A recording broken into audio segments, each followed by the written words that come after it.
Recently, a peer-reviewed new analysis published in a medical journal has shown that stand your ground laws, which are in place in 24 different states across the U.S., have resulted in at least an 11% increase in gun homicides in those areas.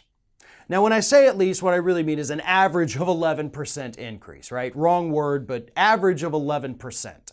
Some states have seen gun homicides rise by only about 7%. But other states, particularly those down here in the South, some of them have seen a 33.5% increase in gun homicides after enacting stand your ground laws.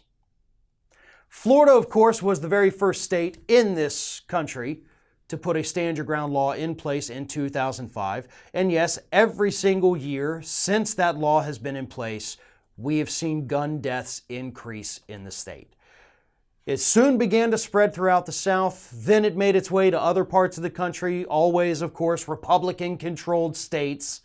And ALEC, the American Legislative Exchange Council, partnered with the NRA, is responsible for drafting these stand your ground laws. That's something, obviously, we've been talking about here on Ring of Fire for many, many, many years.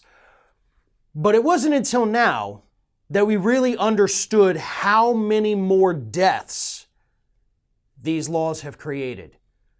Per state that has a stand your ground law in place, monthly gun deaths have increased by 52 to 72 additional people dying every month since those laws were in place. And of course, the researchers say that you can't blame all of the increase in death on just stand your ground laws.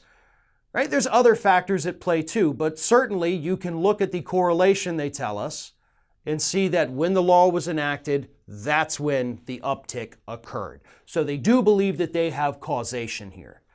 But either way, these laws have given people the green light to, as soon as they feel any kind of fear in themselves, they pull out their gun and they start shooting. And they don't have to worry about anything at that point. You scared me.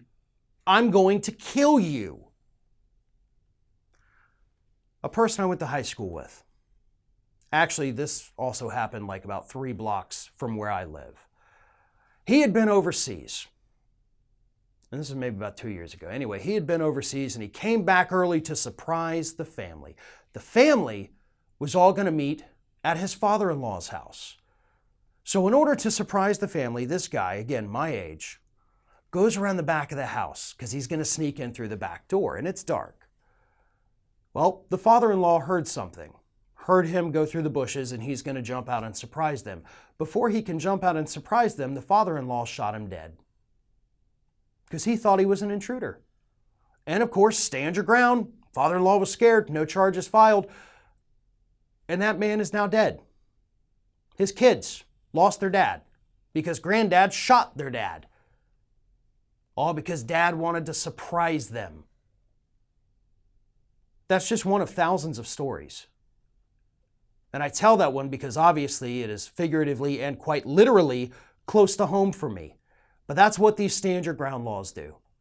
Shoot first, ask questions never, and far too many completely innocent people are losing their lives because we're so damn gun happy here in the United States. Thanks for watching, and if you like what you saw, don't forget to like, comment, share, and most importantly, subscribe to our Ring of Fire channel here.